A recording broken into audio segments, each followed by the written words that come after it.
Yəqin xatırlayırsınız, Qarabağ tərəfindən belə bir iddialı cümlə işlədilmişdi.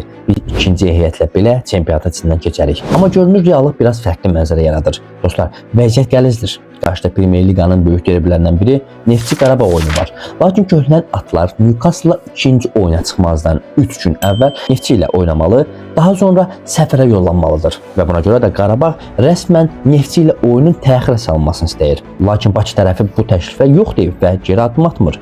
Meydana çıxıb oynamalıyıq deyir.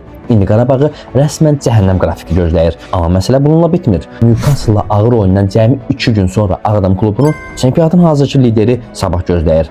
Vəziyyət elə bir həddə çatıb ki, Qarabağ üçün eyni anda itlərdən gedə bilər, ip də.